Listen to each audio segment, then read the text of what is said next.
Queridos hermanos y amigos, que Dios les bendiga. Gusto de saludarles y nuevamente estar juntos para compartir la siempre vigente y presente palabra del Señor. No olvidar que tenemos un espíritu y el Señor dijo, no solo de pan vivirá el hombre, sino de toda palabra que sale de la boca de Dios. Dios tiene un mensaje, una enseñanza, una instrucción para nuestro espíritu. Y ese espíritu necesita la palabra del Señor porque de esa forma puede estar fuerte, sólido y firme para enfrentar las más variadas adversidades que usted y yo tenemos y también responsabilidades que Dios nos ha delegado y que nosotros hemos asumido. Bien, en el día de hoy vamos a leer el libro de Apocalipsis capítulo 14, los versículos 8 hasta el 12. Reitero, Apocalipsis capítulo 14, los versos 8 al 12. Dice así la palabra del Señor. Otro ángel le siguió diciendo, ha caído Babilonia, la gran ciudad, porque ha hecho beber a todas las naciones del vino del furor de su fornicación. Y el tercer ángel lo siguió diciendo a gran voz, si alguno adora a la bestia y a su imagen y recibe la marca en su frente o en su mano, él también beberá del vino de la ira de Dios, que ha sido vaciado puro en el cáliz de su ira, y será atormentado con fuego y azufre delante de los santos ángeles y del Cordero. Y el humo de su tormento sube por los siglos de los siglos, y no tienen reposo de día ni de noche los que adoran a la bestia y a su imagen, y nadie que reciba la marca de su nombre. Aquí está la paciencia de los santos, los que guardan los mandamientos de Dios y la fe en Jesús. El tema que vamos a comentar el día de hoy es el servicio a Babilonia, el servicio a Babilonia.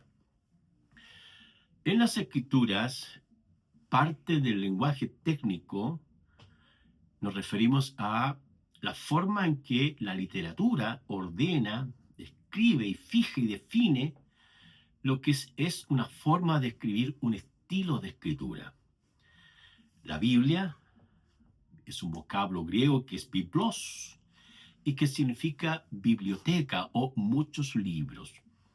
En las Escrituras, o las Sagradas Escrituras, también bien dicho, tenemos 66 libros, 39 del Antiguo Testamento o la revelación primaria o también original.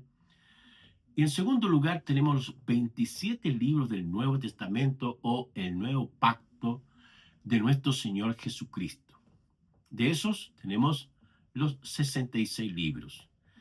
Parte también de la forma de escribir, la Biblia está escrita en género de ley, género narrativo, género poético, género de sabiduría, género profético, género biográfico, los evangelios, género epistolar y género revelativo.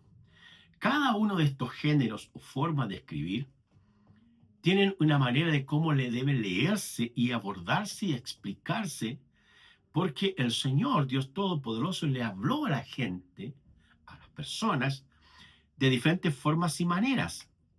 Hebreos 1:1 dice que Dios habló muchas veces y de diferentes maneras, pero hoy nos ha hablado por el Hijo.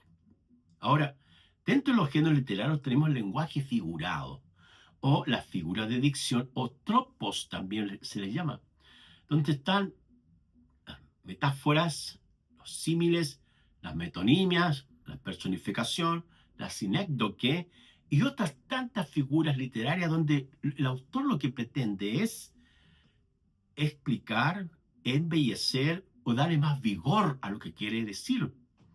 La ironía también está, la exageración o la hipérbole también está ahí de las figuras literarias. Pero además hay otro elemento más que es el elemento simbólico. Y esto nos referimos a cuando el Señor dice que de su interior correrán ríos de agua viva. Dice, si alguno tiene sed, dice el Señor, venga a mí y beba, venga a mí y beba, porque de su interior correrán ríos de agua viva. Esto dijo del Espíritu Santo que habían de recibir los que creyesen en Él. Entonces Jesús está hablando y comparando, así como en el desierto el pueblo necesitó agua para beber y vivir, en el Nuevo Testamento el creyente necesita, o las personas necesitan del Espíritu Santo para tener la vida espiritual que el Señor le da a los creyentes.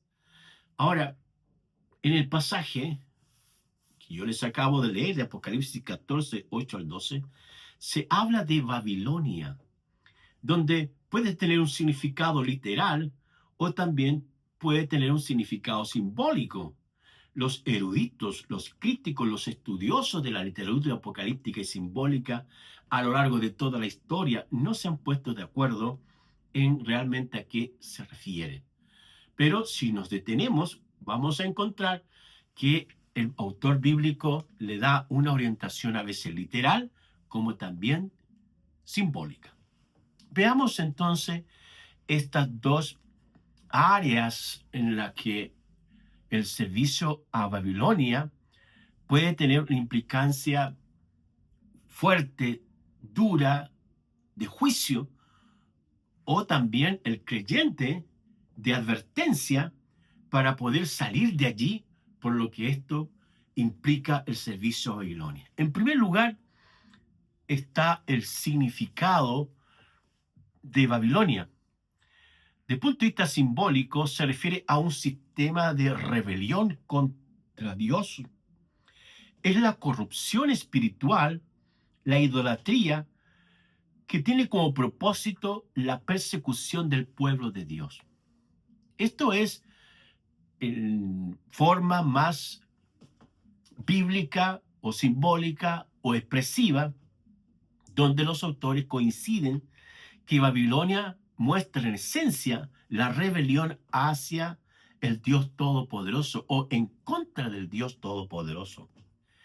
Además, desde el punto de vista histórico, Babilonia fue una ciudad poderosa y un imperio en la antigüedad, también conocido en la literatura secular como la Mesopotamia. En el Antiguo Testamento es conocida por la Torre de Babel, y ahí está en Génesis 11, en donde es el símbolo de orgullo y confusión. Dios le había dicho a los primeros habitantes de la creación que se fructificaran, se multiplicaran y que llenaran la tierra. Sin embargo, ellos fueron y hicieron una torre y allí todos hablaban, o hasta allí todos hablaban un mismo idioma, pero el Señor descendió allí y los confundió, y de esa manera fueron desplegados por toda la humanidad de esa época. Al mismo tiempo, históricamente, el pueblo de Jerusalén, que era la capital de Judá del Reino del Sur, fue llevado cautivo por Nabucodonosor en el año 587, y se ve allá cómo este pueblo, que por su pecado y rebelión contra Dios, el Señor los deportó y fueron allá a Babilonia 70 años hasta que cayó el imperio babilónico y asumió los medo-persas en el año 539. Con Esdras, Nehemías y Esther y varios otros creyentes, el Señor puso en el corazón, y este medo-persa, Ciro, Darío y otros más, facilitaron las condiciones para que los judíos de esa época y otros que nacieron allá, hay que recordar que fueron 70 años, regresan a Jerusalén y lo primero que hacen es restaurar el altar de los holocaustos delante del Señor. Además, se reconoce que esta nación era una nación pagana, inmoral e idólatra.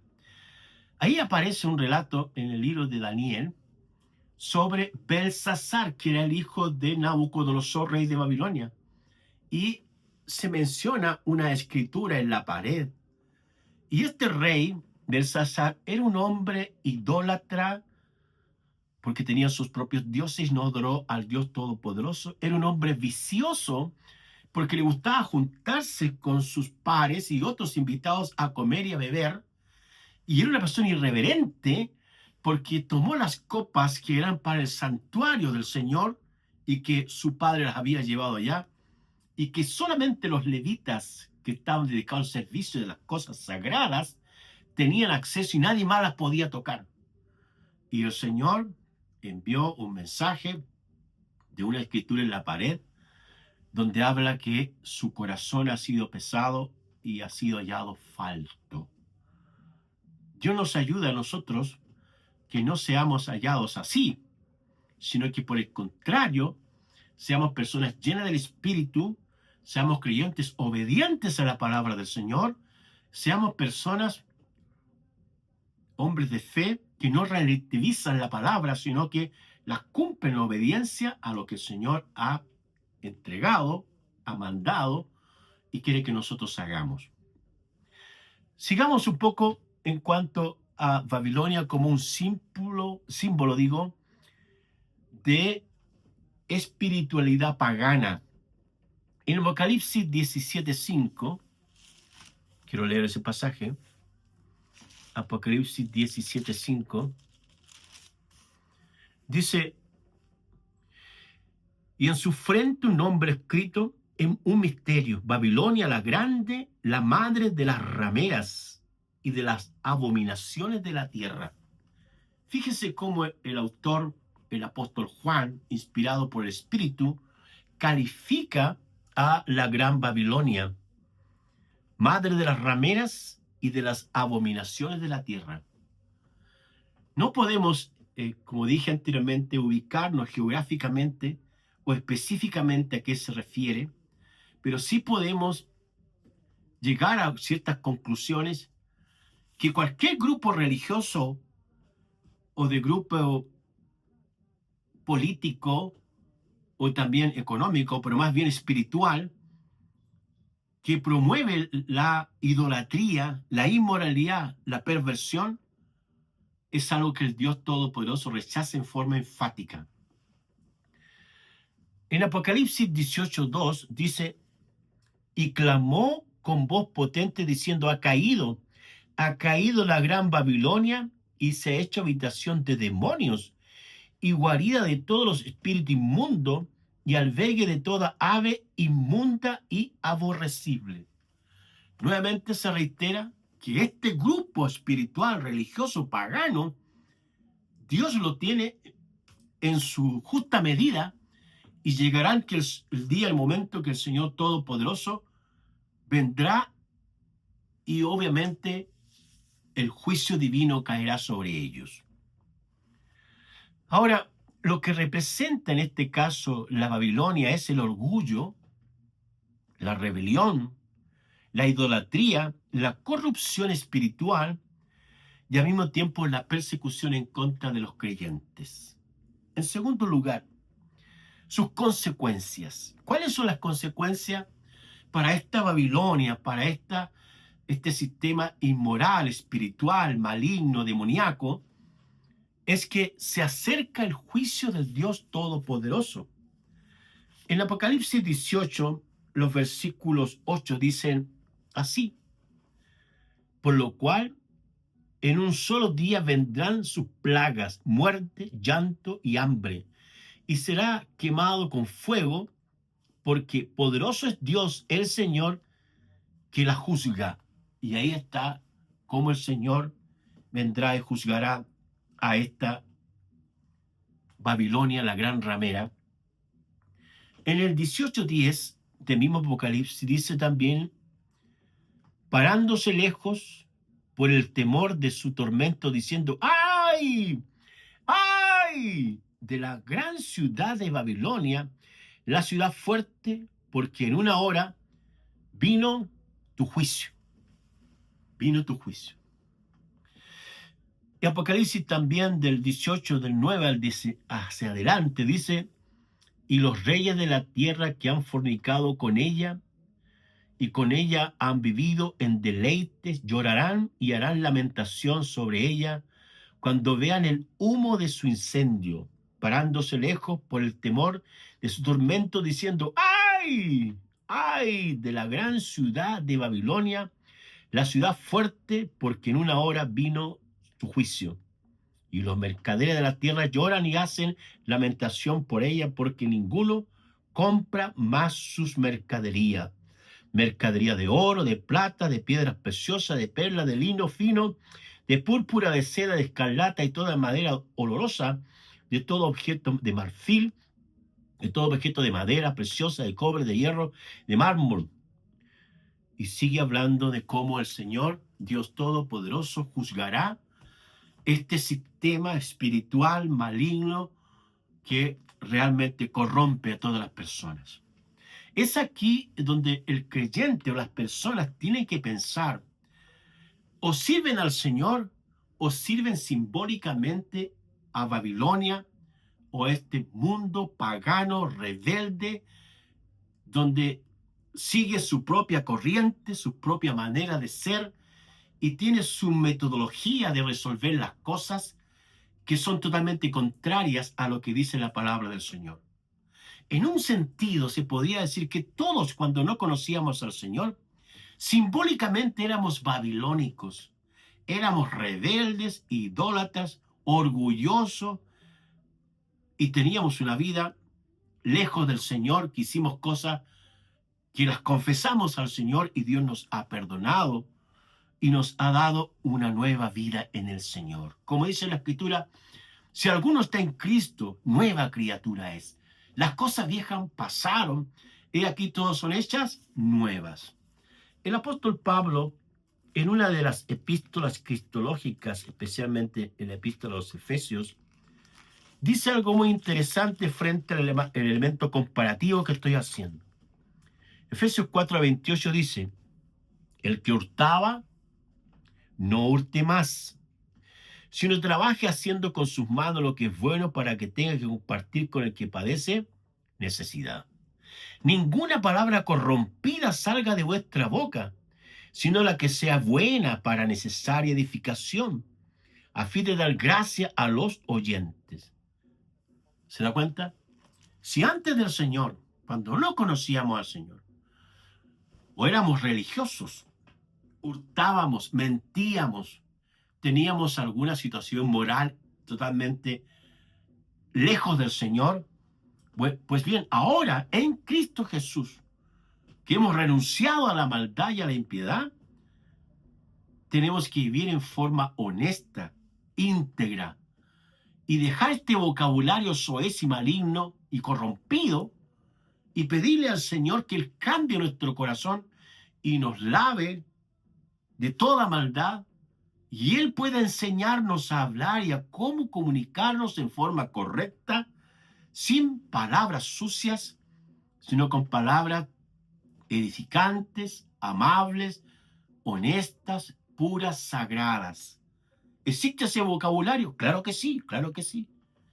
Ese es el vocabulario que uno tiene que aprender y que el Señor nos puede enseñar, ahora que estamos en Cristo Jesús. Entonces, como dije, en un sentido, todos éramos babilónicos, lejos de Dios, con una forma orgullosa, altiva, arrogante e inmoral. Pero ahora, en Cristo Jesús, el Señor ha cambiado nuestra mente, nuestro corazón, nuestra forma de hablar, a quien escuchar y actuar como el Señor quiere que lo hagamos. Si no lo hacemos, las consecuencias están en la Escritura. Vendrá el juicio de Dios y nadie podrá esconderse, o mejor dicho, no habrá lugar donde esconderse de la presencia del Dios Todopoderoso. Y en tercer lugar está esta advertencia o exhortación, podríamos decirlo también. En el capítulo 18, versículo 4 dice: oí otra voz del cielo que decía: salid de ella, pueblo mío, para que no seáis partícipe de sus pecados, ni recibáis parte de sus plagas. Ahí está. Salid, dice. el Señor de ahí, porque de otra manera, las plagas del Señor caerán. Y también el segundo consejo es ser fieles al Señor. En 1 de Juan, capítulo 2, versículo 15, 1 de Juan, capítulo 2, versículo 15, dice así: no améis al mundo, ni las cosas que están en el mundo. Si alguno ama al mundo, el amor del Padre no está en él. Esta palabra amor es la palabra ágape. Y ágape tiene que ver con sacrificio. Se refiere contextualmente al sacrificio de Cristo que hizo él por toda la humanidad para darnos salvación. Entonces, nosotros como hijos del Señor no podemos amar las cosas del mundo, es decir, sacrificarnos, trabajar por las cosas del mundo, porque estas cosas pierden su valor y a veces las personas tienen el trabajo o las cosas como su Dios. Y no están entendiendo que el Señor tiene los días para trabajar. Pero hay un día que es el día del Señor. Y que lo más importante es servir al Señor, porque las cosas de este mundo pierden su valor, su precio, y tienen los días contados porque van cambiando. En cambio, el Señor es inmutable, Él nunca cambia. Hebreos 13:8 dice: Jesucristo es el mismo ayer, hoy y por los siglos. Y finalmente, el pasaje de 2 de Corintios, en el capítulo 6, dice así el Espíritu Santo hablándole a la iglesia, como también a nosotros. Dice: no se unan en yugo desigual con los incrédulos, porque ¿qué compañerismo tiene la justicia con la injusticia? ¿Y qué comunión la luz con las tinieblas? ¿Y qué concordia Cristo con Belial? ¿Y qué parte del creyente con el incrédulo? ¿Y qué acuerdo hay entre el templo de Dios y los ídolos? Porque vosotros sois templo del Dios viviente. Como dijo Dios: habitaré y andaré entre ellos, y seré su Dios, y ellos serán mi pueblo. Por lo cual, salid de en medio de ellos y apartaos, dice el Señor, y no toquéis lo inmundo, y yo les recibiré. Y seré para vosotros por padre, y vosotros me seréis hijos e hijas, dice el Señor Todopoderoso. Así que, amados, puesto que tenemos tales promesas, limpiémonos de toda contaminación de carne y de espíritu, perfeccionando la santidad en el temor de Dios. ¿Cuál era la contaminación que existía en el mundo de los corintios? Allí se mencionan dos. Dice: limpiemos de toda contaminación de carne. La contaminación de carne se refiere a la inmoralidad sexual. Históricamente, ahí en Corinto existía un templo para la diosa Afrodita, la diosa del amor sexual erótico, donde había 1000 prostitutas dedicadas a venderse sexualmente. Y como Corinto era una ciudad griega, llegaban los barcos de todo lugar y allí muchos hombres se corrompieron moralmente.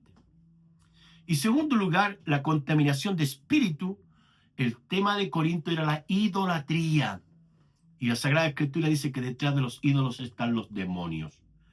Entonces, las promesas que Dios nos ha dado son fieles y verdaderas. El Dios Todopoderoso nos ha llamado a vivir en santidad, en pureza, en integridad. Y tenemos que limpiarnos de esas cosas. Si lo hacemos, el Señor va a andar con nosotros, va a estar con nosotros, y al mismo tiempo Él será nuestro Dios. Y cada vez que lo invoquemos, Él nos recibirá, porque es nuestro Padre, bendito por los siglos de los siglos. Oremos.